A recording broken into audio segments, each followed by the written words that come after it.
अल्हम्दुलिल्लाह अल्हम्दुलिल्लाहि रब्बिल आलमीन वस्सलातु वस्सलामु अला रसूलिहिल करीम व अला आलिहि व अस्हाबिहि अजमईन अम्मा बाद वअऊज़ु बिल्लाहि मिनश शैतानिर रजीम बिस्मिल्लाहिर रहमानिर रहीम या अय्युहन नास क़द जाअतकुम मौइज़तुम मिर रब्बिकुम व शिफ़ाउल लिमा फ़िस सुदूर व हुदन व रहमतुल लिल मुमिनीन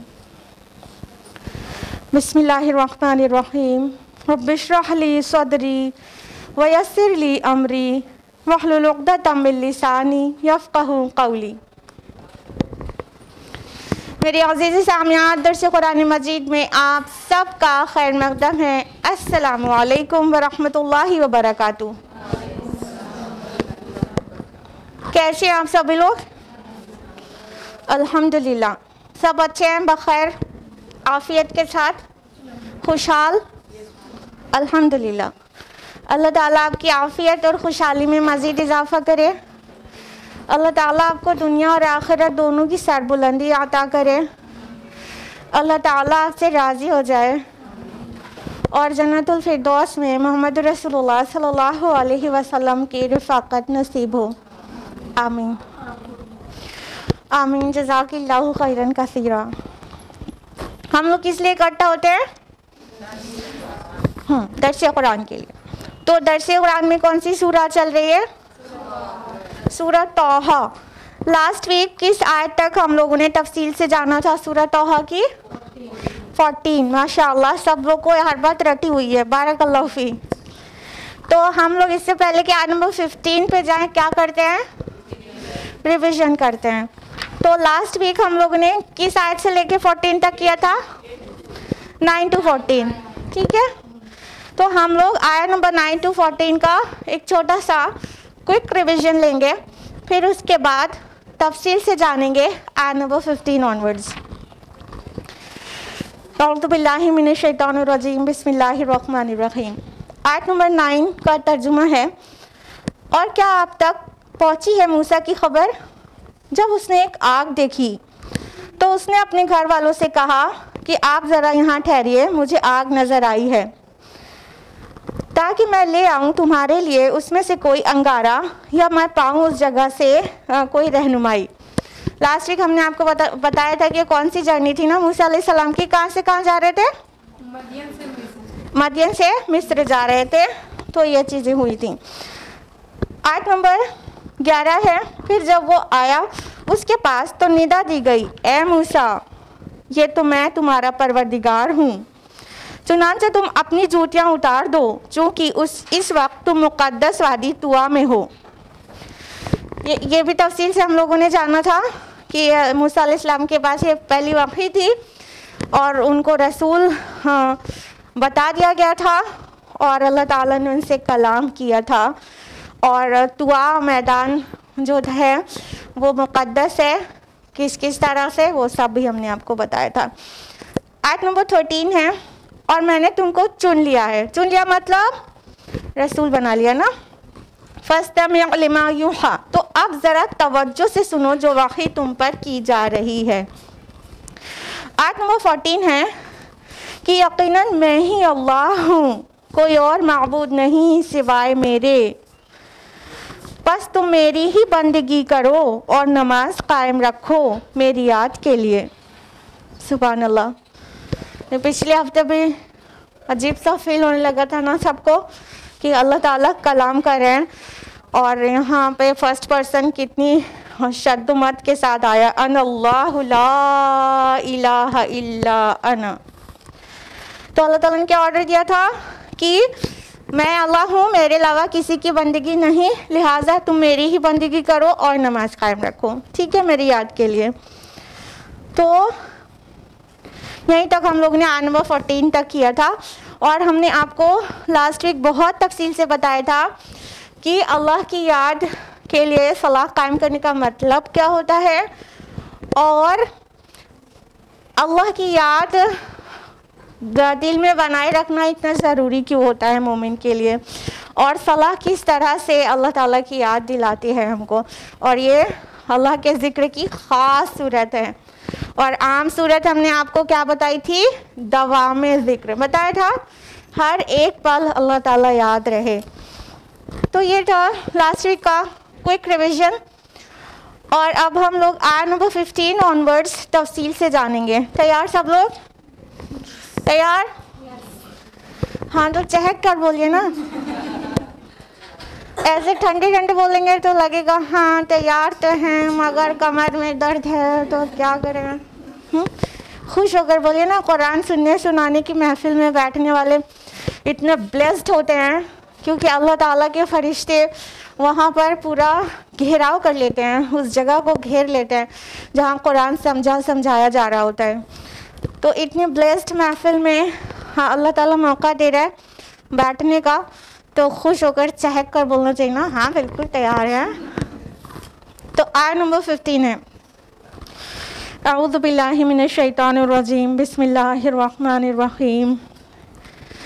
इन्नस्साअत आतियतुन अकादु उख्फीहा लितुज्ज़ा कुल्लु नफ्सिन बिमा तस्आ। और ये बात भी याद रखो कि बेशक क़यामत आकर रहेगी, मैं उसे मख्फी रखूँगा ताकि बदला दिया जाए हर जान को जो उसने कोशिश की हो।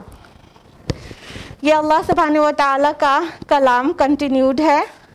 पिछले हफ्ते आपने जाना कि अल्लाह ताला ने मूसा अलैहिस्सलाम से कहा कि मैंने तुम्हें चुन लिया है, अब जो वही की जा रही है गौर से सुनो, कान लगा कर सुनो। और फिर 3 ऑर्डर्स आए। एक तो ये कहा गया कि अल्लाह ताला के अलावा कोई इबादत के लायक नहीं है, दूसरा ये कहा गया कि फिर उसी की इबादत करो, और तीसरा ये कहा गया कि सलाह कायम करो। ठीक है, उसके बाद तौहीद और रिसालत का बयान हो गया, यानी मूसा अलैहिस्सलाम को अल्लाह ताला ने रसूल अनाउंस कर दिया और तौहीद के मुतालिक बातें आ गई। तो अब मआद की बात है। मआद मतलब क्या होता है? रिटर्निंग, हाँ, पलटना। तो मआद एक्चुअली आखिरत को कहते हैं, अगर आपके लिए ये लफ्ज़ मारूफ ना हो, वरना ये फ्रीक्वेंटली बोला जाता है मआद। तो अब आखिरत के लिए, क़यामत के लिए अल्लाह ताला ज़िक्र कर रहे हैं, यानी ये ऊपर से चंद आयत नंबर 13, 14, 15 मिलाकर ईमानियात सलासा पूरा मुकम्मल हो रहा है। पहले रिसालत का जिक्र है, फिर तौहीद का, और फिर माद का, आखिरत का। तो अल्लाह सुब्हानहू व तआला फरमा रहे हैं कि इन्नस्साअत आतिया, बेशक क़यामत आ कर रहेगी। आतिया लफ्ज़ आया है जिसमें ताकीद है, जिसका तर्जुमा ये नहीं होगा कि क़यामत आएगी, इसका तर्जुमा उर्दू ज़बान में ऐसे होगा कि क़यामत आ कर रहेगी, बिल ज़रूर आएगी और लाज़िमन आएगी, ये तर्जुमा होगा उसका सही। तो अल्लाह सुब्हानहू व तआला फरमा रहे हैं कि याद रखो क़यामत आ कर रहेगी और मैं उसे मख्फी रखूँगा ताकि जिसको हर जान को उसका बदला दिया जा सके जो उसने कोशिश की हो। तो यहाँ पर अल्लाह ताला क़यामत के आने, आखिरत के होने का मकसद बयान कर रहे हैं। हर जगह पे नहीं बयान किया गया है, कहीं कहीं पे किया गया है। तो यहाँ पे वो मकसद क़यामत एकदम साफ नज़र आता है। वो क्या है कि हर उस जान को, हर उस नफ्स को, हर उस इंसान को उसका किए का बदला मिल सके जो उसने किया है। Point to be noted here is that कि एक तो इंसान को वो ही मिलेगा जो उसने किया है, ये अलहदा पॉइंट है। यानी इंसान ने जो अमल खुद किया है उसका ही बदला उसे मिलेगा।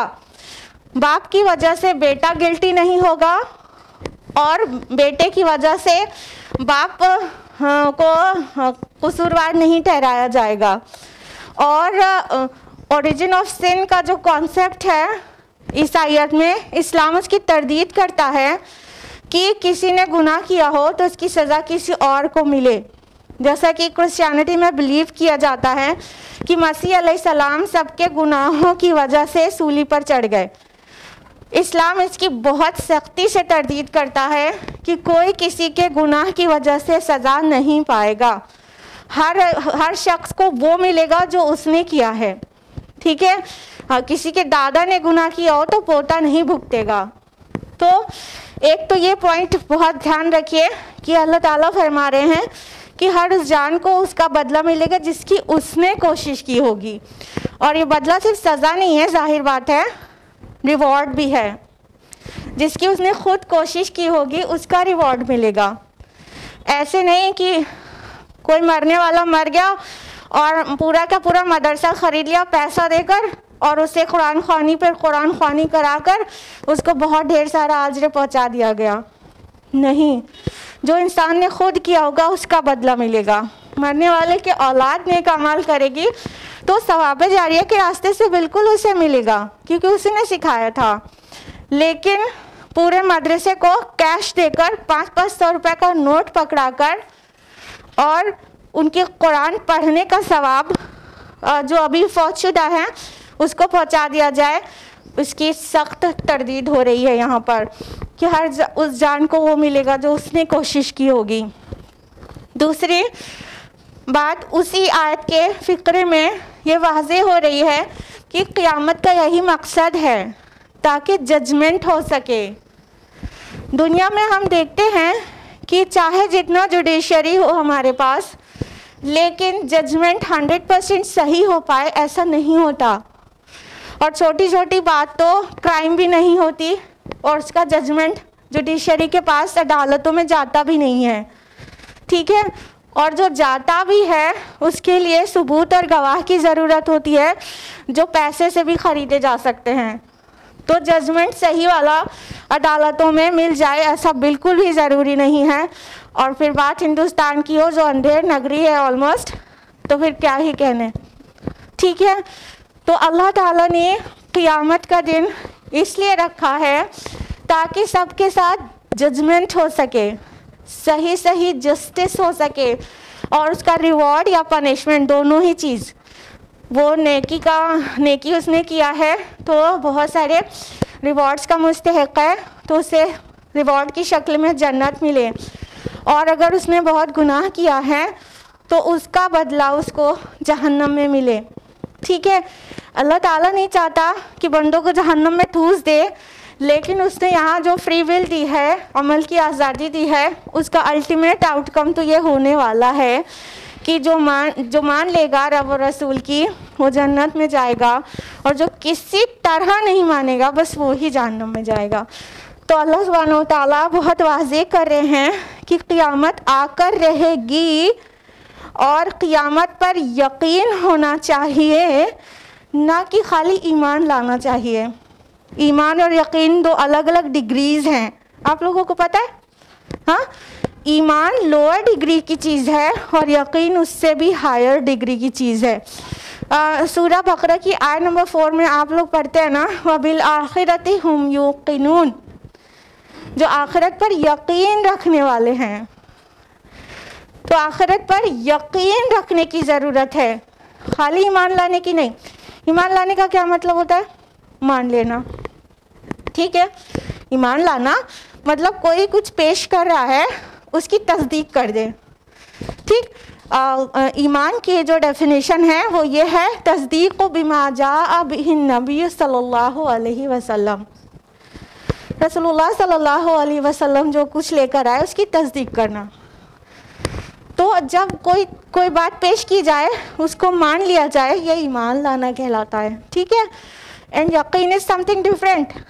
यकीन क्या है कि दिल की गहराई से पूरे एहसास शऊर के साथ उस पर पक्का वाला बिलीव किया जाए, वो यकीन कहलाता है। तो एक्चुअली आखिरत पर यकीन दरकार है, खाली ईमान लाने से काम नहीं चलेगा। मान लिया कि हाँ मरने के बाद फिर से जी कर उठना है और हिसाबो किताब होना, मान लिया, खाली मान लेने से काम नहीं चलेगा। यकीन की ज़रूरत है, यकीन की।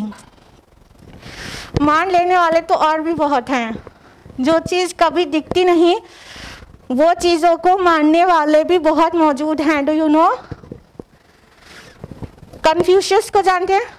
चाइनीज़ फिलोसोफर था, फेमस है नाम उसका, कन्फ्यूशियस का नाम सुना होगा, चाइनीज़ फिलोसोफर। वो क्या कहता है? There is nothing more real that what cannot be seen, and there is nothing more certain that what cannot be heard. जो चीज़ आंखों से दिखाई ना दे उससे ज़्यादा यकीनी चीज़ कोई नहीं, उससे ज़्यादा हकीकी चीज़ कोई नहीं, और जो चीज़ कानों से सुनाई ना दे उससे ज़्यादा यकीनी चीज़ कोई नहीं।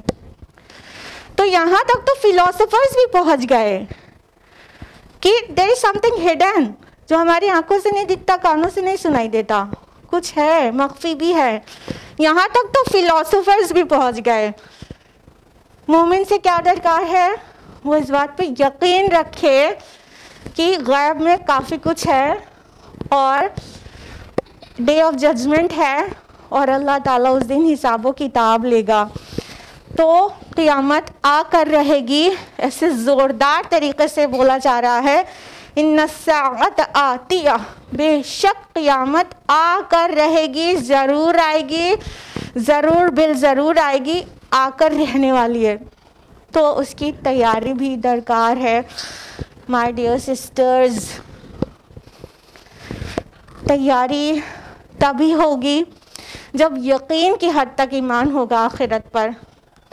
लेकिन मुस्लिम उम्मा की मेजॉरिटी आप देख लीजिए, क़यामत पर, आखिरत पर ईमान बस ज़ुबानी वाला ईमान है, इक़रारुम बिल लिसान के लेवल पर, और तस्दीकुम बिल क़ल्ब ना होने की वजह से अमाल इतने ख़राब हैं।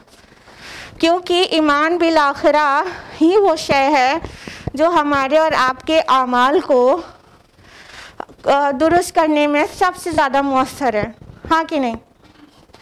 जब हमें याद रहेगा कि हमें जो कुछ बोल रहे हैं इसका हिसाब देना है, जो कुछ कर रहे हैं उसका हिसाब देना है, तो गलत बोलेंगे, गलत करेंगे। लेकिन जब हम भूले रहेंगे, यकीन के दर्जे में हमारा ईमान नहीं रहेगा, हमको दिखाई नहीं देगी आखिरत। यकीन जिसको होता है उसको दिखाई देती है। अब इन आँखों से नहीं दिखाई देती मगर साफ दिखाई देती है। इन आँखों के अलावा भी तो विजन होता है ना, फोरसाइट भी तो होती है ना, तो फोरसाइट से दिखाई देती है।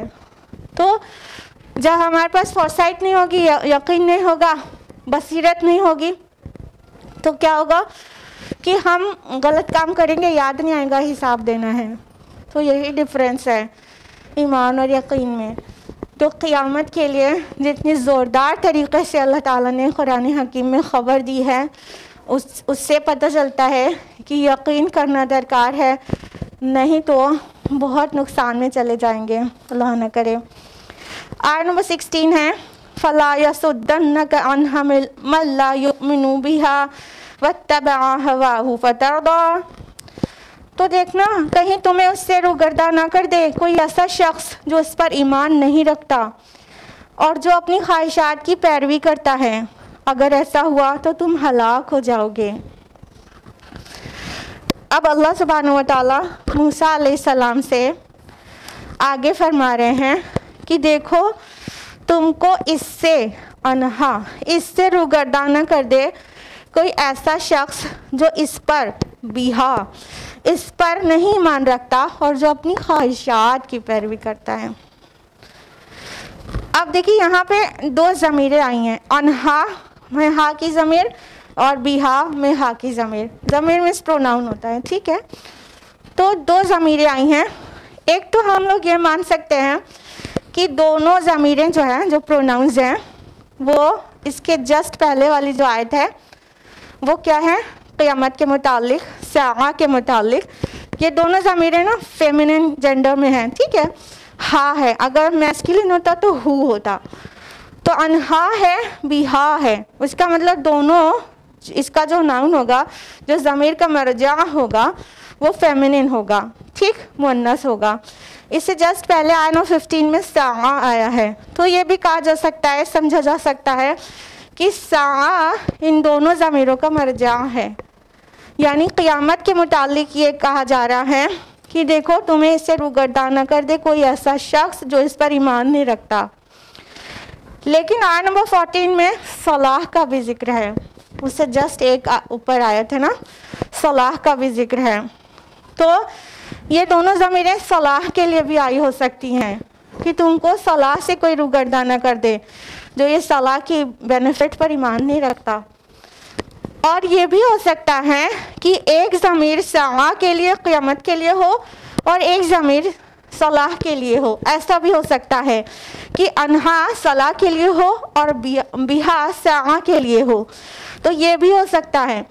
तो उन सब को अच्छी तरह से इकट्ठा करके अगर समझेंगे तो समझ में ये आएगा कि अल्लाह ताला मूसा अलैहिस्सलाम से कह रहे हैं कि देखो कहीं ऐसा ना हो कि जो इंसान आखिरत पर यकीन नहीं रखता वो तुम्हें नमाज से रुगर्दा कर दे। एक क़ियामत लिया, एक ज़मीर का मर्जा और दूसरी ज़मीर का मर्जा सलाह लिया, ठीक है।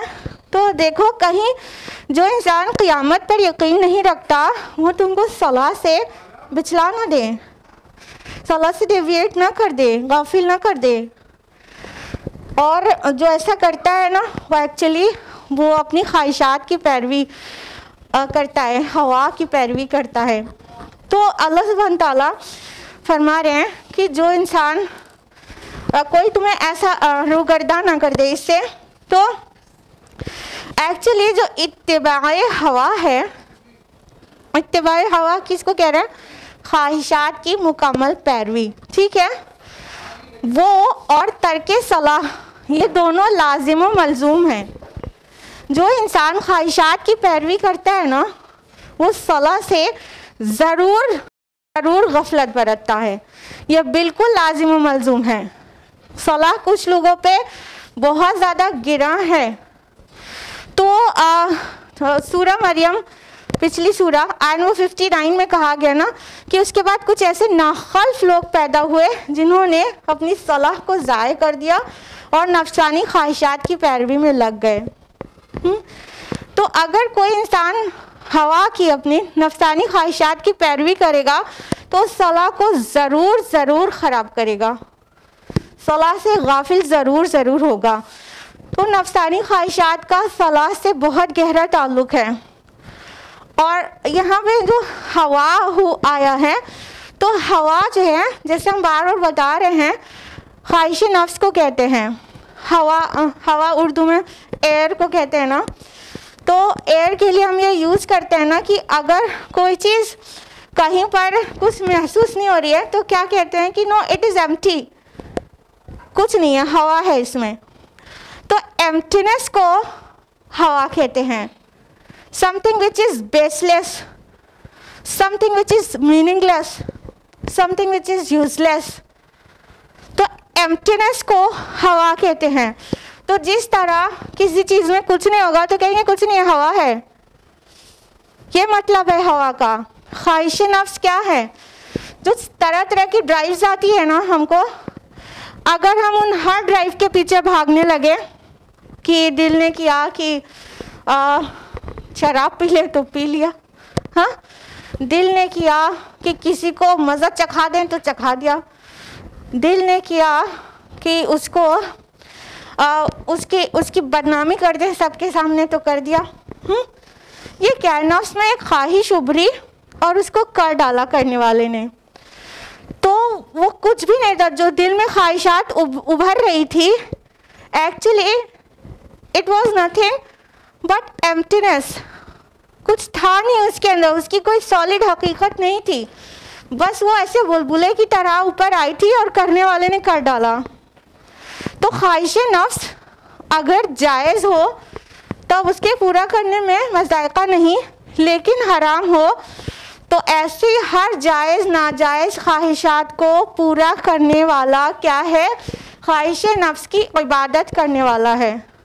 You must know this. आया सूरा फुरकान सूरा नंबर 25 आयत नंबर 43 अल्लाह ताला कहते हैं अरअयता मन इत्तखज़ा इलाहहु हवाहु, क्या आपने उस शख्स को नहीं देखा जिसने अपने ख्वाहिश नफ्स को अपना माबूद बना लिया है?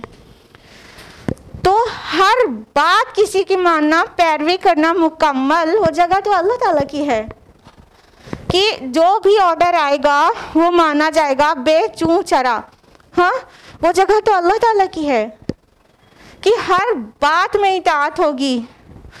तो अगर कोई अपनी ख्वाहिश नफ्स की को भी मुकम्मल उसका पैरू बना हुआ है, वो उसको पूरी तरह से पूरा करता है, जो भी ख्वाहिश उभरती है नफ्स में वो कर डालता है, तो एक्चुअली उसने अपने नफ्स की ख्वाहिश को अपना माबूद बना लिया है। ये शिर्क के कैटेगरी में जा रहा है, शिर्क खफ़ी। और शिर्क खफ़ी इतना ज़्यादा मख्फी होता है कि इंसान को पता ही नहीं चलेगा और शिर्क हो जाएगा, ना ही वो तौबा करेगा और ना ही शहादा पड़ेगा और शिर्क हो चुका रहेगा। तो ये ख्वाहिश नफ्स की पैरवी क्या है? एक्चुअली ये शिर्क है, कहीं ना कहीं शिर्क खफ़ी है। तो इस हद तक ख्वाहिश नफ्स की पैरवी करना कि अभी सलाह पढ़ने का दिल नहीं कर रहा है तो लेट कर सो गए। ये क्या था? ये क्या था?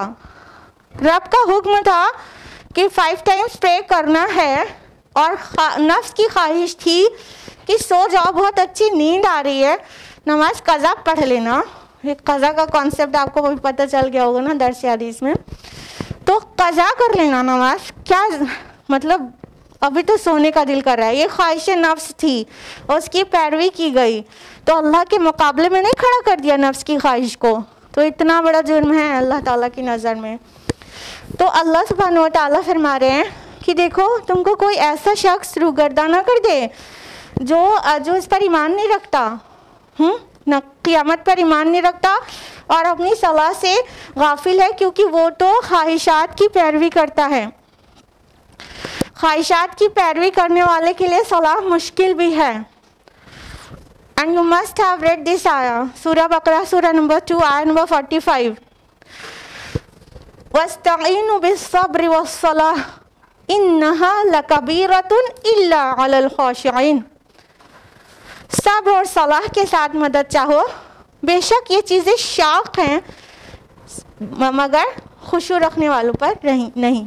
ठीक है, तो अल्लाह ताला जानता है कि मुश्किल के वक्त नमाज पे खड़े हो जाना जो खाशिईन है ना उनके लिए सिर्फ आसान है और बहुतों पे शाक है। वर्ड आया ना, इन्नहा लकबीरतुन, ये चीज़ें बड़ी हैं, शाक है, बहुत गिरा है सिवाय खुशू रखने वालों के। तो खुशू रखने वालों के लिए ये काम आसान है कि जब भी मुश्किल आई नमाज पे खड़े हो गए, ए रब मेरे फला मसले को हल फरमा दे। लेकिन आम जो इंसान होगा जिसके अंदर खुशू नहीं है और खुसूसन जो ख्वाहिश नफ्स का पैरोकार है और आखिरत पे यकीन की हद तक ईमान नहीं रखता, उसके लिए आसान नहीं है कि वो मुश्किल वक्त में सलाह पे खड़ा हो जाए। हम तो अल्लाह से मदद मांगने वाली सलाह की बात कर रहे हैं, वरना जो उम्मत की अक्सरियत है वो तो फ़र्ज़ सलाह भी गुम कर देती है अगर उनके घर में कोई मुसीबत आ जाए। फ़र्ज़ नमाज का भी याद नहीं रहता कि नमाज का वक्त हो गया है। किसी के घर में डेथ हो गई है तो गम में इतना चूर हो गए कि ज़ोहर का वक्त आया और निकल गया, नमाज नहीं पढ़ा। सुभान अल्लाह। एक गया अपना हिसाब देने और दूसरे ने अपना हिसाब को टफ बना लिया। तो अल्लाह ताला कह रहे हैं जो ख्वाहिश नफ्स का पैरो होता है ना, वो सलाह से खुद भी डेविएटेड होता है और दूसरों को भी ना कर दे। यहाँ पे एक नुक्ता और नोट कीजिए कि अल्लाह ताला ये बात मूसा अलैहिस्सलाम से कह रहे हैं। सुभान अल्लाह। लास्ट वीक हमने आपके सामने एक लफ्ज़ इस्तेमाल किया था मूसा अलैहिस्सलाम के लिए कि बड़ा लाडला रसूल था ना। सोचो अल्लाह ताला के मुनसिफ मिजाजी को समझो कि अल्लाह ताला इतना जस्ट है कि अपने लाडले रसूल, अपने प्यारे रसूल से ये कह रहा है कि ये तुमको डेविएट कोई ना कर दे, अगर तुमने ऐसा किया तो तुम हलाक हो जाओगे। यानी अल्लाह का इंसाफ इस दर्जे का है कि ऐसा हुआ नहीं, मूसा अलैहिस्सलाम को किसी ने बात से डेविएट नहीं कर दिया, ना किसी रसूल को कर दिया, लेकिन अंदाज़े बयान देखिए कि जो सबसे बिलोवेड है उस दौर का रसूल है, वो अभी अभी अल्लाह ताला ने उसको डिक्लेयर किया है कि मैंने तुमको चुन लिया है, मैंने तुमको इख्तियार कर लिया है। व अनख्तरतुक, अभी अभी रसूल चुना और अभी अभी कह रहे अगर तुमने ऐसा किया तो तुम हलाक हो जाओगे। एक तरफ मोहब्बत और अज़मत और दूसरी तरफ वार्निंग भी उसी को। सुभान अल्लाह। इंसाफ अल्लाह ताला का बेलाग है।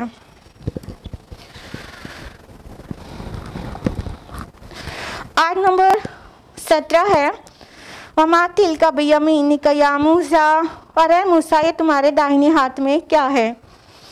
अब देखिए बहुत मज़े की बातें शुरू हो रही हैं। अभी बहुत सीरियस बातें थी, सबके चेहरे पर एक अजीब सी सीरियसनेस थी।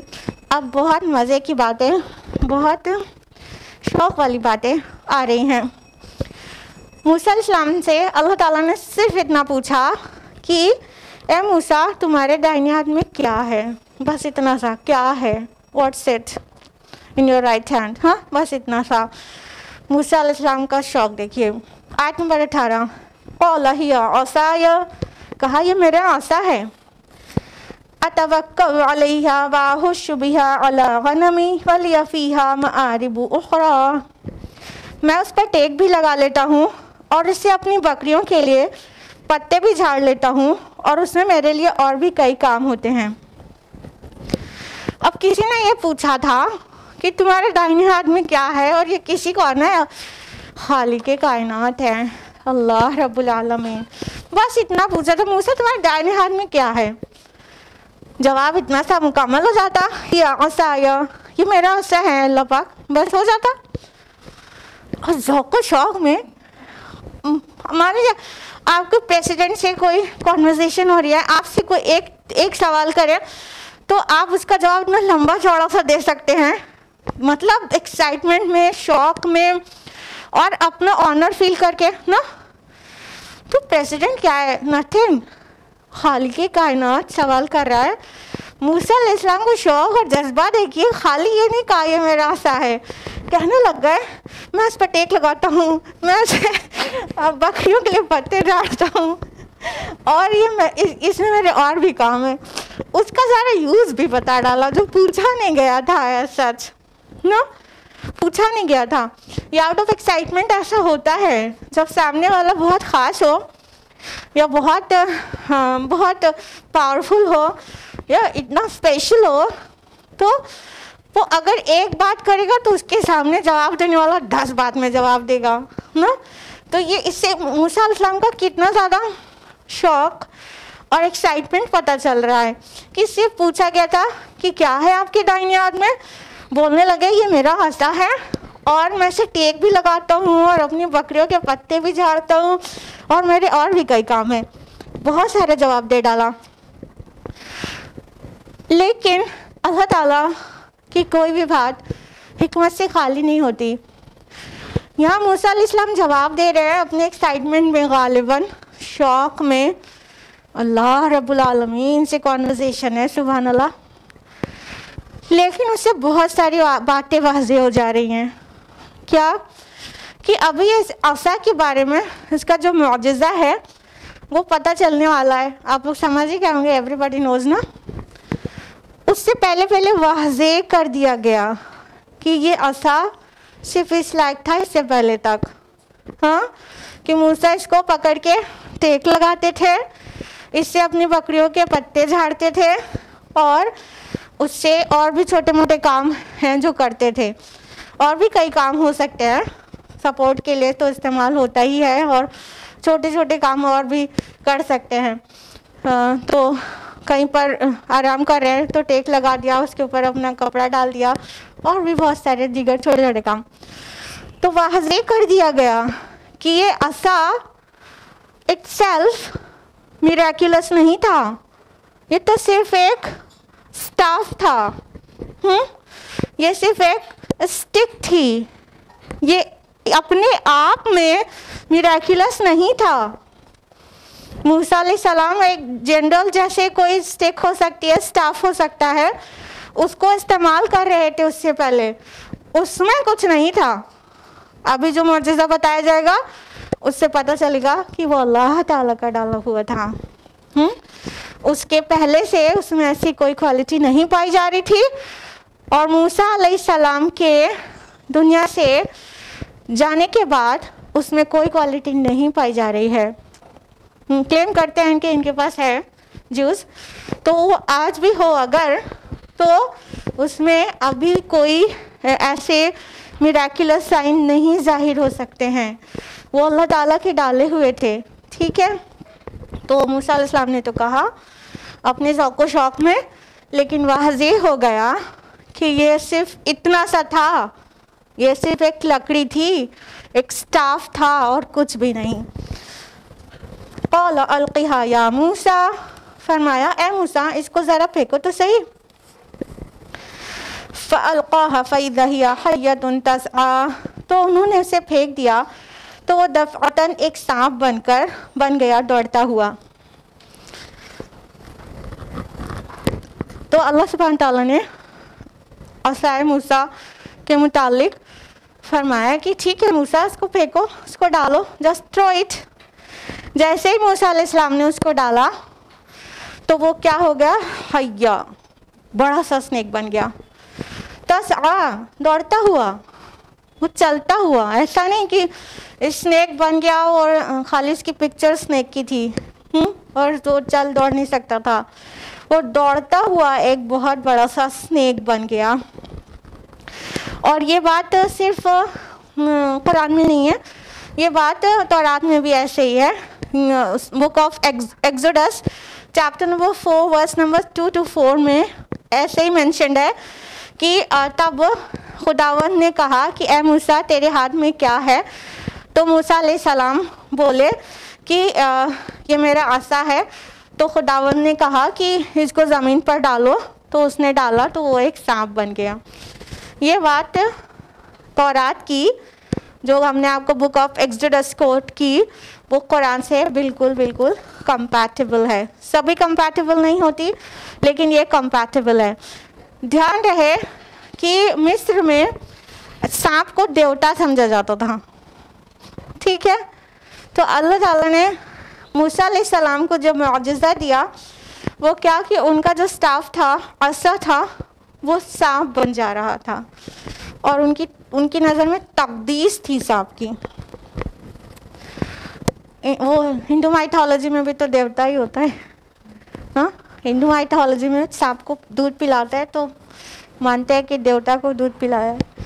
सुभान अल्लाह। अगली आयत है आयत नंबर 21। क़ाल खुज़हा वला तख़फ़, फरमाया उसको पकड़ लो और डरो नहीं। देखिए इससे पता चलता है, पूरी आयत के लिए, सनुईदुहा सीरतहल ऊला, अभी हम उसको लौटा देंगे उसकी पहली हालत पर। तो जैसे ही मूसा अलैहिस्सलाम ने देखा कि उनकी लाठी सांप बन चुकी है तो वो कहीं ना कहीं डरे। अब इसकी तफसीलात सूरा अन-नमल सूरा नंबर 26 आयत नंबर 10 में और सूरा कसस सूरा नंबर 28 आयत नंबर 31 में आती है कि जब उन्होंने देखा कि लाठी हरकत कर रही है और सांप की तरह, तो पीठ फेंककर पीछे की तरफ भागे और मुड़कर भी ना देखा। तो इससे पता चलता है कि मूसा अलैहिस्सलाम असा को सांप बना हुआ देखकर डर गए थे। क्या ये डर गलत है?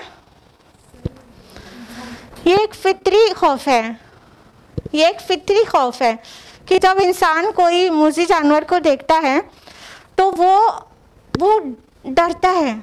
अपनी जान को महफूज करना ये फितरत में वदियत किया गया है कि जब इंसान जान का ख़तरा देखे तो फ़ौरन स्केप करे वहाँ से, या तो एटलीस्ट उससे मुकाबला करे।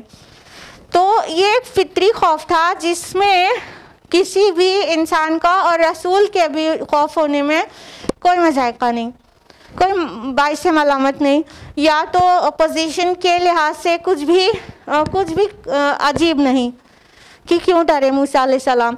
ये एक फितरी खौफ था जो सडनली होता है, सडनली। तो वो जो रिफ्लेक्स एक्शंस होते हैं उस तरह की ये चीज़ है कि वो सडनली हो जाता है। तो मूसा अलैहिस्सलाम अगर डरे थे, जैसे कि कुरान डिक्लेयर कर ही रहा है, उनको खौफ आया था, तो ये एक फितरी खौफ था, ये तबई चीज़ है, इसमें कोई भी अजीब बात नहीं। लेकिन मुफस्सिरीन ने इसको एक्सप्लेन इस वे में भी किया है कि चूँकि वो अल्लाह ताला की तरफ से था तो डरना ही कमाल है। अल्लाह की तरफ से था तो उस अल्लाह की जानिब से कोई चीज़ हो तो डरना ही कमाल है, और बंदों की जानिब से कोई चीज़ हो तो नहीं डरना कमाल है। जैसा कि इब्राहिम अलैहिस्सलाम आग को देखकर नहीं डरे थे, ठीक है, उसमें वो कूद गए थे तो वो नहीं डरे थे, और उसमें ना डरना कमाल है। और अल्लाह की जानिब से कुछ हो तो डरना कमाल है। हालांकि देखा जाए तो इब्राहिम अलैहिस्सलाम को आग के लिए जो कहा गया था वो एक सडन चीज़ नहीं थी, वो एक प्लान्ड चीज़ थी। और अल्लाह पर तवक्कुल करें और नहीं डरें तो ये बहुत सूटेबल बात है। लेकिन ये एक सडन चीज़ थी जो मूसा अलैहिस्सलाम के साथ हुई थी। अचानक उनका आसा सांप बन गया था और सांप फ़ौरन ही डस लेता है अगर अपने आप को बचाने का इंसान एहतमाम ना करे तो वो जान ले सकता है। तो वो एक सडन चीज़ थी, तो डरना कुछ अजीब बात नहीं है। ये बात तौरात में book of Exodus chapter number 4 verse number 3 में एज इट इज़ मेंशन्ड है ऑलमोस्ट सिमिलर वे में कि मूसा अलैहिस्सलाम का जो आसा सांप बन गया था और मूसा उसे हिचकिचाए और अल्लाह ताला ने कहा कि डरो नहीं, हम उसे पहले जैसा कर देंगे। आयत नंबर 22 है वस्मुम यदका इला जनाहिका तखरुज बैदा मिन गैरि सूइन आयतन उखरा, और ज़रा अपना हाथ मिलाओ अपनी बगल के साथ, वो निकलेगा चमकता हुआ और बग़ैर किसी बीमारी के। ये दूसरी निशानी है। अब यहाँ पर अल्लाह सुब्हानहू व तआला फरमा रहे हैं कि ए मूसा अपना हाथ अपनी बगल के साथ मिलाओ और वो चमकता हुआ निकलेगा और बग़ैर किसी आयब के, बग़ैर किसी बीमारी के। ये कौन सा मौजज़ा है? कौन सा है? यद बैज़ा, बैज़ा मीन्स होता है वाइट, ठीक है। यद बैज़ा हाथ का इतना चमकीला हो जाना कि एकदम सफ़ेद दिखाई देना। तो ये एक तो आसाए मूसा एक बहुत बड़ा जो मेजर साइन था मूसा अलैहिस्सलाम को दिया गया था, और दूसरा यद बैज़ा हाथ का चमकीला हो जाना, ये एक मेजर साइन था जो मूसा अलैहिस्सलाम को दिया गया था इससे पहले ही कि वो फ़िरौन के सामने जाके दावत दें। लेकिन तौरात ने अपने रसूलों को भी नहीं छोड़ा है और उनकी शान के ख़िलाफ़ चीज़ें लिख दी हैं। अल्लाह ताला यहाँ पर कह रहे हैं मिन गैरि सूइन, बग़ैर किसी सू के, बग़ैर किसी बुराई के, बग़ैर किसी कमी के, नक्स के, बग़ैर किसी बीमारी के। यानी जो यद बैज़ा था, हाथ का चमकना, ये किसी बीमारी की वजह से नहीं था। तौरात में क्या लिखा हुआ है? Do you know? Book of Exodus chapter number 4 verse number 6 में लिखा हुआ है then the Lord said put your hand inside your cloak O Moses. So Moses put his hand inside the cloak and when he took it out, the skin was leprous. It had become as white as snow. इन लोग ने लिख दिया है कि जब मूसा अलैहिस्सलाम से कहा गया अल्लाह ताला की तरफ से कि अपना हाथ अपने क्लोक अपने चादर में अंदर लो, यानी बगल में लो, तो उन्होंने अपना हाथ अंदर डाला और जब बाहर निकाला तो उनका हाथ सफ़ेद था बर्स की वजह से। इट वॉज लेप्रस, लेप्रेसी की वजह से, कोढ़ का जो मर्ज होता है, कोढ़ की वजह से हाथ सफ़ेद हो चुका था और स्नो की तरह, बर्फ़ की तरह दिख रहा था। सुभान अल्लाह। ये एक आयब लगा दिया गया मूसा अलैहिस्सलाम पर। मूसा अलैहिस्सलाम वॉज नॉट लेप्रस, और ये जो साइन था वो कोढ़ नहीं था। अल्लाह ताला ने वाज़ेह कर दिया, कुरान हकीम ने इसको क्लियर कर दिया कि वो कोढ़ की वजह से नहीं था, वो लेप्रेसी की वजह से नहीं था, बल्कि वो अल्लाह ताला का एक साइन था। जब मूसा अलैहिस्सलाम अंदर डाल के बाहर निकालते और जब वो उस मोजज़ा दिखाने का वक्त होता तो उस वक्त वो सफ़ेद हो जाता था और इतना ज़्यादा चमकीला हो जाता था, लेकिन बग़ैर किसी डिज़ीज़ के। कोई बीमारी नहीं थी मूसा अलैहिस्सलाम को। लेकिन तौरात ने अपने नबियों को नहीं छोड़ा, इनफैक्ट मूसा अलैहिस्सलाम को भी नहीं छोड़ा। ऐसी सी बातें लिख दी हैं जो अंबिया के शायान शान नहीं हैं। तो इस तरह से उसमें क्या बीमारी है तो कुरान ने क्लियर कर दिया, कोई बीमारी नहीं थी मूसा अलैहिस्सलाम को, वो बिल्कुल हेल्दी थे, बग़ैर किसी सू के उनका हाथ सफ़ेद था। ये एक मौजज़ा था। आया ना आयतन उखरा, ये दूसरी निशानी थी। और अगली आयत में है लिनुरियका मिन आयातिनल कुबरा, ताकि हम अपनी बड़ी निशानियों में से कुछ निशानियां तुम्हें दिखाएं। यानी ये बड़ी निशानी थी, मेजर साइन था, मूसा अलैहिस्सलाम को दिया गया था कि अल्लाह ताला अपनी बड़ी निशानियों को साथ उनको भेजे फिरऔन के सामने। अब आपने कभी गौर किया इस बात पर कि जितने भी रसूलों के मुतालिक मुअज्जिज़ात का जिक्र है कुरान हकीम में, वो कुफ़ार की तरफ से डिमांड किए जाते थे। ध्यान रहे, देखिए कौम समूद ने जब सालेह अलैहिस्सलाम से कहा था कि हम चाहते तुम्हारे लिए एक गाभिन ऊँटनी बरामद कर दो चट्टान से, तो अल्लाह ताला ने वो नाक़तुल्लाह एक मुअज्जिज़ा दिया था। तो रसूलुल्लाह सल्लल्लाहु अलैहि वसल्लम से भी बहुत सारे मुअज्जिज़ात की डिमांड की गई थी, हालांकि उनकी ऐसे हिस्से मुअज्जिज़े की डिमांड पूरी नहीं की गई अल्लाह ताला की तरफ से। तो बहुत सारे रसूलों के लिए मुअज्जिज़े की डिमांड आती कुफ़ार की तरफ से कि हमें पहले तुम साबित करो कि अल्लाह के रसूल हो, हमें ये और ये मुअज्जिज़ा दिखाओ। कभी तो बिल्कुल स्पेसिफाई करके मुअज्जिज़ा मांगा जाता, जैसा कि हमने बताया कि सालेह अलैहिस्सलाम की कौम ने, समूद ने स्पेसिफिक मुअज्जिज़ा मांगा था। और ईसा अलैहिस्सलाम के लोगों ने उनसे दस्तरखान मांगा था ना, आसमान से उतारो। तो बहुत सारे रसूलों में तो हम लोग देखते हैं कि जिनसे एड्रेस है रसूल का, उस कौम ने मुअज्जिज़े की डिमांड की तो अल्लाह ताला ने मुअज्जिज़ा रसूल को अता किया।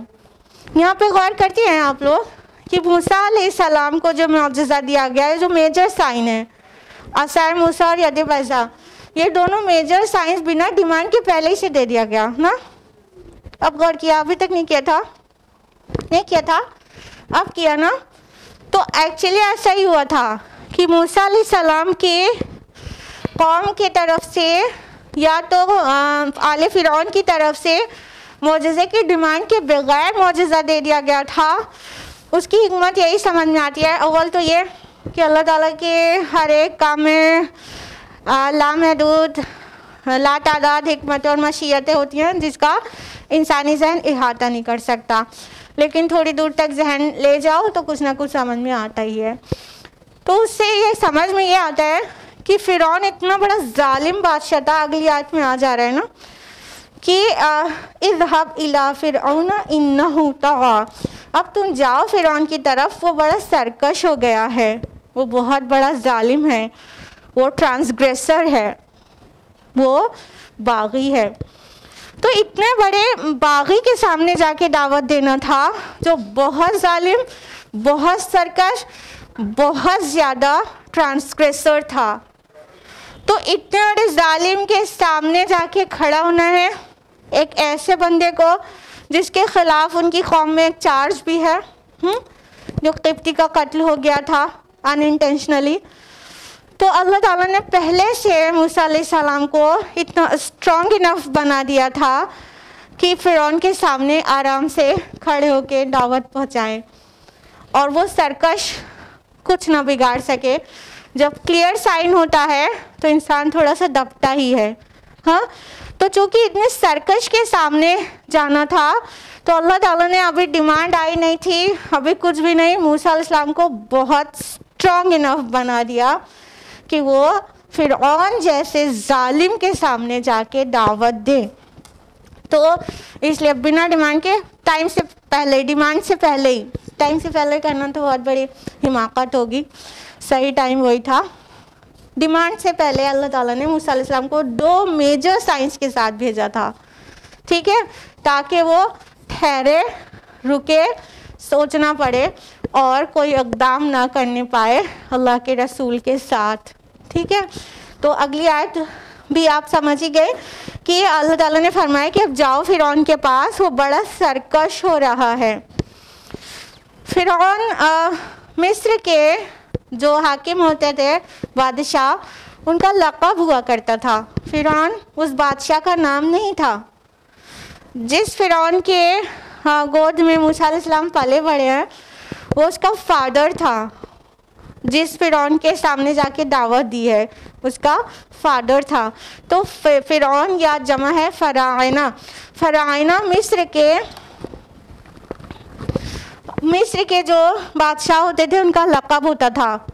जब यूसुफ अलैहिस्सलाम मिस्र पहुंचे थे तो उस वक्त फ़राइना की हुकूमत नहीं थी, उस वक्त चरवाहे बादशाह हुआ करते थे। और जब मूसा अलैहिस्सलाम मबूस हुए हैं उस वक्त फ़राइना की हुकूमत थी।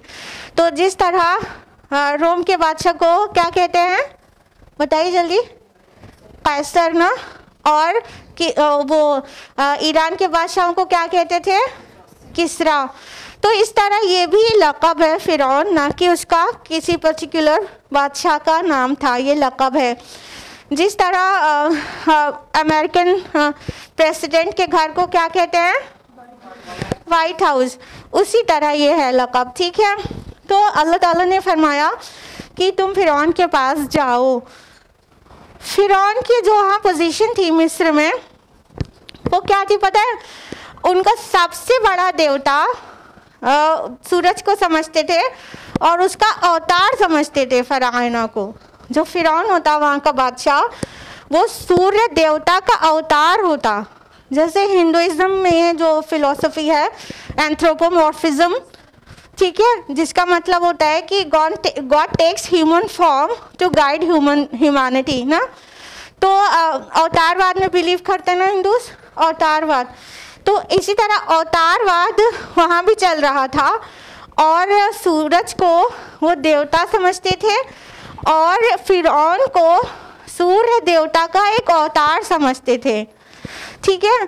तो चूँकि वो फ़िरौन को सूर्य देवता का अवतार समझते थे तो बंदगी की भी कई चीज़ बजा लाते थे।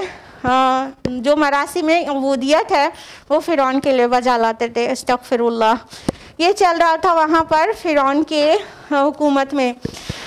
और ये फ़िरौन तो मूसा अलैहिस्सलाम के दौर का फ़िरौन था, लेकिन हमको और आपको यू नो कि हमारे एक फ़िरौन से नजात नहीं मिली है, और वो है हर इंसान के नफ्स का फ़िरौन, जो सरकशी करता है, जो ख्वाहिश नफ्स की पैरवी कराता है। तो यह है नफ्स का फ़िरौन जो हर इंडिविजुअल के साथ तोला तोला माशा माशा है। तो मत समझिएगा कि फ़िरौन से फुर्सत मिल गई ह्यूमैनिटी को। ये नफ्स भी फ़िरौन का काम करता है और बगावत करता है, ट्रांसग्रेस हो जाता है और अल्लाह ताला के अहकाम को नहीं बजा लाता है और नाफरमानी सरकशी की हद पे पहुंच जाती है। रब की ना मानना, नाफरमानी और रब के ख़िलाफ़ अपने मिजाज को बनाना और अपने पूरे सिस्टम को बनाना, ये सरकशी है, बहुत बड़ी वाली सरकशी है।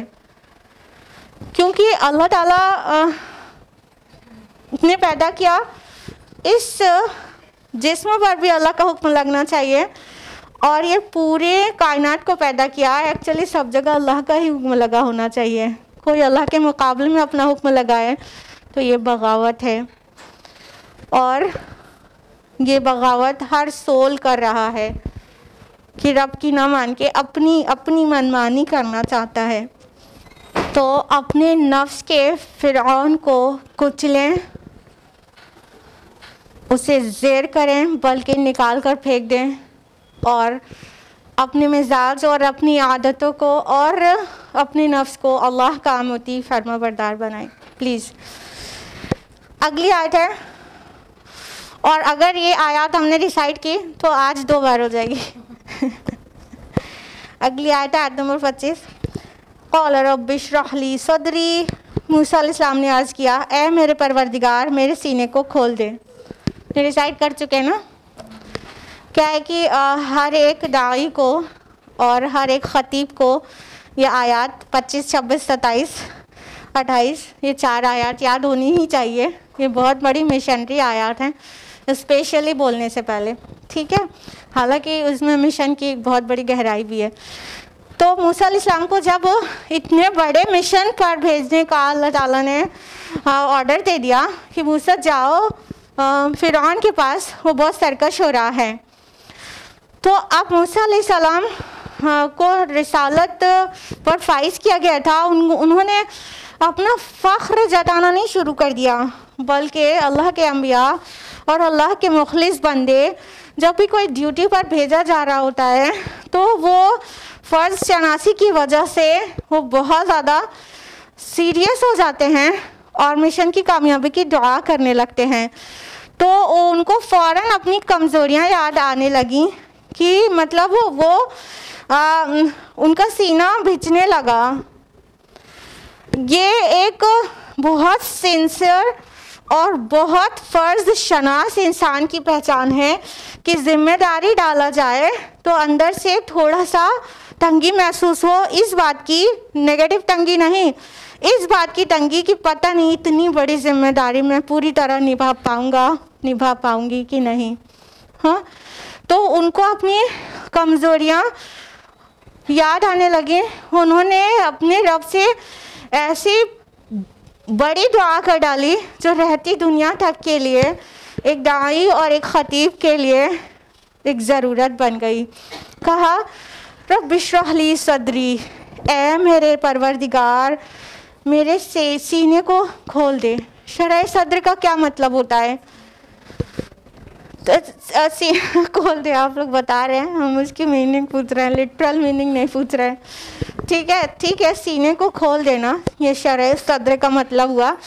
लेकिन सद्र कुरान हकीम में अक्सर अक्ल के लिए आया है, इंटेलिजेंस के लिए। सद्र किसी जगह के सेंटर को भी कहते हैं ना, तो सेंटर एक्चुअली माइंड है।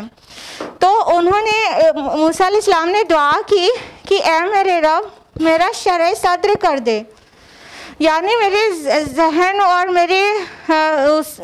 मेरे फ़िक्र में इतनी वसाअत दे दे कि ये जो बर्डन आप हमारे ऊपर डाल रहे हैं, और ये नेगेटिव बर्डन नहीं, ये जो जिम्मेदारी का बोझ डाल रहे हैं, मैं उसको बियर कर सकूं।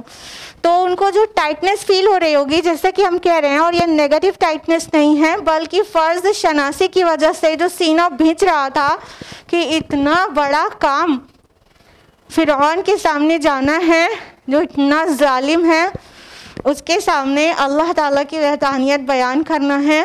और चैलेंज ये नहीं है कि वो जान से ना मार दे, चैलेंज ये है कि हक़ ज़ेर ना हो जाए, उसके जुल्म की वजह से हक़ का गलबा पूरी तरह से रहे और मैं पूरी तरह से ये जिम्मेदारी निभा पाऊँ। तो उन्होंने शरह सद्र की दुआ की कि अल्लाह मेरा शरह सद्र कर दे, यानी मैं ओपन माइंडेड होकर बहुत पुरसुकून तरह से ये काम कर सकूं और मेरा काम आसान हो जाए। आगे फरमाया वयस्सिर ली अमरी, और मेरे इस काम को मेरे लिए आसान कर दे। और यह है दावत का काम जो मूसा अलैहिस्सलाम के हैंड ओवर किया गया था, और यह मुहिम की कामयाबी की दुआ। जिस मुहिम पर जा रहे थे वो काम उनके लिए आसान हो जाए, यानी वो परफॉर्म कर पाएँ वो ड्यूटी को जिस पर अल्लाह ताला उन्हें अपॉइंट कर रहे हैं। तो ये मुहिम की कामयाबी की दुआ है।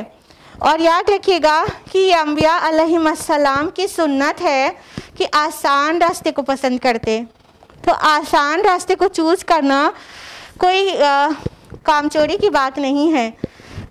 हमारे प्यारे नबी मोहम्मद रसूलुल्लाह सल्लल्लाहु अलैहि वसल्लम भी आसानी को ही अपने लिए भी पसंद करते और उम्मत के लिए भी आसानी को ही पसंद करते। तो मूसा अलैहिस्सलाम ने दुआ किया कि उनका जो टास्क है वो इजी हो जाए, उनके लिए वो आसान हो जाए, ताकि वो जिस मुहिम पर जा रहे हैं उसको सक्सेसफुली परफॉर्म कर पाएँ। वहलुल उक़दतम मिन लिसानी, और मेरी ज़ुबान की गिरह को खोल दे, यफ़क़हू क़ौली, ताकि वो मेरी बात अच्छी तरह समझ सकें। अब इस आयत का क्या मतलब है कि ज़ुबान की गिरह को खोल दे? बताइए, कौन बताएगा? हाँ, तो आज हम आप लोगों को बता दें, ये जो कहा जाता है कि मूसा अलैहिस्सलाम की ज़ुबान में लुकनत थी, ये बहुत ही बेसलेस बात है। आज पता चल जाएगा आप लोगों को, ये इंतहाई बेसलेस बात है कि कहा गया कि मूसा अलैहिस्सलाम की ज़ुबान में लुकनत थी, इसलिए उन्होंने दुआ की वहलुल उक़दतम मिन लिसानी कि ऐ रब मेरी ज़ुबान की गिरहों को खोल दे, बिकॉज ही वॉज अ स्टैमरर।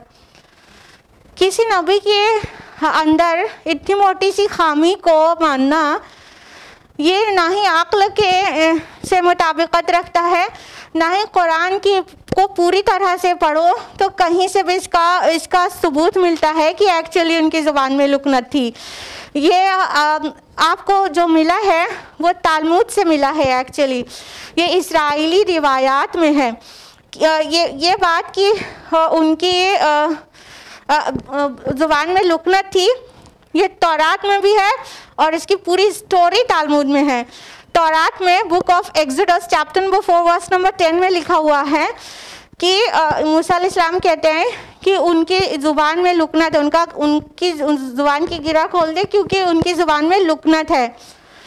लेकिन और इसकी पूरी स्टोरी जो फॉर्म की गई है, जो कि अफसोस के साथ कुरान के मुफस्सिरीन ने भी बस चुपचाप उठा ली है, वो स्टोरी पूरी तालमुद में मिलती है कि मूसा अलैहिस्सलाम जब छोटे से थे, गोद में थे, फिरौन की गोद में बैठे थे और एक वो फिरौन का ताज जो पहन लिया था, उठा के पहन लिया था। तो फिरौन को बड़ा तशवीश हुई थी कि मतलब ये ताज, मेरे ताज का पहन लेना ये बहुत सिंबॉलिक है, इसके पीछे कोई वजह है। तो उससे कहा गया कि एक शोला और एक याकूत दोनों सामने रखो, देखो किस चीज़ पे लपकता है ये बच्चा। अगर तुमको डर है कि ये मतलब तुम्हारा तख्ता पलट देगा तो ये ज़रूर से याकूत को उठाएगा, शोले को नहीं। लेकिन अगर शोले को उठाता है जो कि चमकीला है तो इसका मतलब होगा कि ये तुम्हारी सोच है, ऐसा नहीं है। तो दो चीज़ रखी गई, याकूत और शोला। तो मूसा अलैहिस्सलाम ने, तालमुद की स्टोरी बता रहे हैं, मूसा अलैहिस्सलाम ने याकूत को उठाने तो जा रहे थे, लेकिन जिब्रील अलैहिस्सलाम ने उनका हाथ शोले की तरफ रख दिया और वो शोला उठा लिया और वो शोले को उठा कर मुँह में रख दिया तो उनकी ज़ुबान जल गई, जिसकी वजह से वो स्टैमरर हो गए। ये स्टोरी पूरी तालमुद में है। एक स्टोरी ये भी है कि मूसा अलैहिस्सलाम ने बचपन में फिरौन को बहुत ज़ोरदार थप्पड़ मारा था। वो इतना ज़ोरदार था कि उसको यकीन नहीं हो रहा था कि ये बच्चा मार सकता है, तो ज़रूर कुछ गड़बड़ है। तो फिर ये शोले और याकूत वाला टेस्ट किया गया था। लेकिन ये तालमुद की स्टोरी है और इस्राएली रिवायात से पता चल रही है।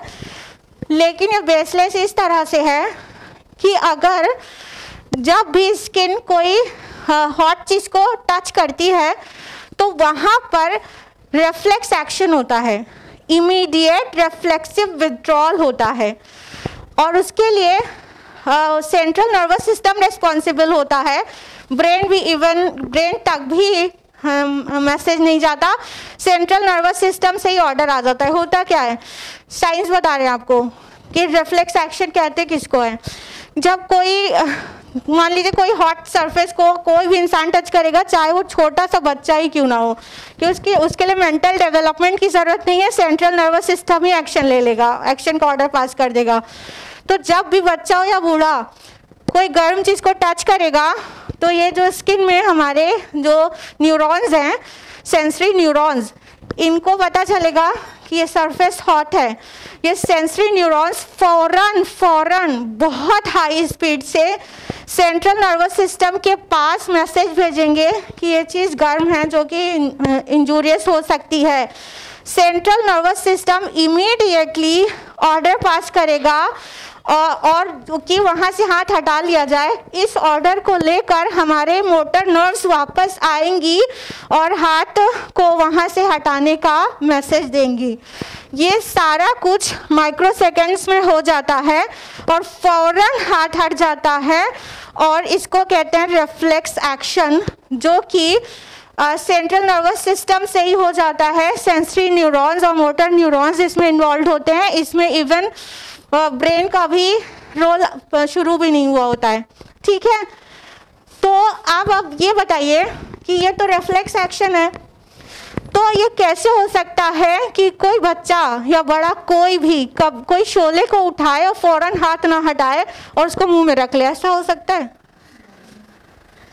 हाँ, रिफ्लेक्स एक्शन है, इमीडिएटली हाथ हट जाएगा, मतलब माइक्रो सेकेंड्स में ये काम हो जाएगा। जो वर्ल्ड की फास्टेस्ट कार है ना, उससे भी तेज स्पीड से हमारे न्यूरॉन्स जो हैं मैसेज को ट्रांसमिट करते हैं सेंट्रल नर्वस सिस्टम और ब्रेन को, और उससे भी फास्ट स्पीड पे वापस आते हैं और एक्शन हो जाता है। तो ऐसा हो नहीं सकता, ये जो स्टोरी है उसका फ्लॉ क्या है कि मुंह में कोई रख ही नहीं सकता। जैसे ही गर्म पे हाथ पड़ता है, आप रोज रोज किचन में एक्सपीरियंस करते हैं कि नहीं करते हैं, जैसे आपका प्रेशर कुकर में हाथ टच होता है, इससे पहले कि कोई आपसे कहे हटा लो आप हटा लेते हैं, या प्रेशर कुकर को उठा के मुंह में रख लेते हैं। क्या करते हैं, फौरन ही हटाते हैं ना, सेकेंड नहीं लगता, माइक्रो सेकेंड्स में हटा लेते हैं। ठीक है, तो इस तरह से ये साइंटिफिकली बिल्कुल इलॉजिकल है और बिल्कुल इररेलेवेंट है कि उन्होंने शोले को टच किया होगा, हाथ हटाने के बजाय उठा के मुंह में रख लिया होगा, लुकनत हो गई। इनफैक्ट नबियों और रसूलों के बारे में ऐसी मोटी मोटी खामियां तस्वुर करना कि उनको कोहड़ था माज़अल्लाह या उनकी ज़ुबान में लुकनत थी, ये बहुत बड़ी हिमाकत की बात है। और असल बात यह है कि मूसा अलैहिस्सलाम he was not a great orator, वो बहुत बड़े ख़तीब नहीं थे। ठीक है, होता है कोई इंसान बहुत थॉटफुल होने के बाद भी वो वर्ड्स में अपने थॉट्स को बहुत अच्छा एक्सप्रेस नहीं कर पा रहा होता है। ये सुनो, बहुत थॉटफुल है, उसकी जो पावर ऑफ राइटिंग है, राइटिंग स्किल बहुत स्ट्रांग है, लेकिन उसकी जो स्पीच स्किल है वो इतनी स्ट्रांग नहीं है। तो actually he was not a great orator, वो बहुत मुअस्सर खतीब नहीं थे। तो उनको लग रहा था कि हारून जो है वो मुझसे अच्छा बोलता है, फसाहत और बलागत मुझसे ज़्यादा हारून में है, मेरे में उतनी फसाहत ज़ुबानी खिताबत में मैं एक्सपर्ट नहीं हूँ। उन्होंने दुआ कर डाली मेरे ज़ुबान की गिरह को खोल दे, मतलब ताकि मैं मुअस्सर बोल सकूँ। होता है ना कि कुछ लोग होते हैं इतना समझदार थॉटफुल होने के बाद जब बोलना शुरू करते हैं तो थोड़ा शाय नेचर के होते हैं, तो वो बहुत अच्छा नहीं बोल पाते हैं, लिखने बैठते हैं कितना अच्छा लिख लेते हैं। हाँ, तो एक्चुअली मूसा अलैहिस्सलाम की खिताबत जो थी वो इतनी सुपर्ब नहीं थी, इसलिए उन्होंने दुआ की थी। और दुआ करना बहुत ज़रूरी था क्योंकि एट दैट टाइम जो इब्लाग का ज़रिया था वो सिर्फ खिताबत थी, सिर्फ बोल कर ही लोगों को मैसेज पहुंचाया जा सकता था। अभी तो वेरियस वेज है ना, बोल कर भी, एक्शन से भी, राइट करके भी, बहुत तरह से। अभी मतलब जो इब्लाग है, जो मीडिया तो इतना ज़्यादा डेवलप हो गया है, तो प्रिंट मीडिया के जरिए बात लिख कर भी पहुँचाई जा रही है। तो जब प्रेस तो था नहीं था, तो बात बोल कर ही पहुँचाई जानी थी। तो बोल कर पहुँचाने के लिए बहुत ज़रूरी था कि खिताबत भी टू द पॉइंट हो और अप टू द मार्क हो। तो मूसा अलैहिस्सलाम ने ये दुआ की थी। आगे वाज़ेह हो रहा है ताकि वो मेरी बात अच्छी तरह समझ सके, यानी जो मिशनरी काम है वो मैसेज बहुत खूबसूरती से अच्छी तरह से डिलीवर हो सके। तो इस काम के लिए हारून अलैहिस्सलाम के मुतालिक भी मूसा अलैहिस्सलाम ने कहा था कि वो मुझसे अच्छा खतीब है, आप उसको मेरा सपोर्टिव बना दीजिए। और जो फ़िरौन ने ताना दिया था, सूरह ज़ुखरुफ के 52 में है, ला यकादु युबीन, वो तो अपनी बात भी सही तरह से नहीं पहुंचा सकता। तो उसका भी यही मतलब है कि बोलने में इतना, खिताबत में इतने एक्सपर्ट नहीं थे। लेकिन कुरान से पता चलता है कि ये दुआ करनी, ये तो मतलब रिसालत पर ऐसे मबूस किया गया उसी वक्त की दुआ है ना। इस दुआ करने के बाद उन्होंने खिताबत में भी अच्छी महारत हासिल कर ली थी। उनके खुतबात कुरान में जो इसके बाद वाले हैं वो बहुत मौसर भी हैं। ठीक है, तो इसलिए ये दुआ सबको करना चाहिए। और उम्मीद है आज आपकी गलतफहमी दूर हो गई होगी कि आप अपने प्यारे रसूल के मुतालिक ऐसी बात सोचें कि लुकनत थी उनकी ज़ुबान में, मूसा अलैहिस्सलाम की ज़ुबान में लुकनत नहीं थी। अल्हम्दुलिल्लाह। और हर एक रसूल को अल्लाह ताला ने बहुत खूबसूरत, आला पर्सनालिटी का मालिक और खामियों से, मोटी मोटी खामियों से एकदम पाक रखा है। ऐसा किसी रसूल को नहीं बनाया कि कोई उसका मजाक बनाए।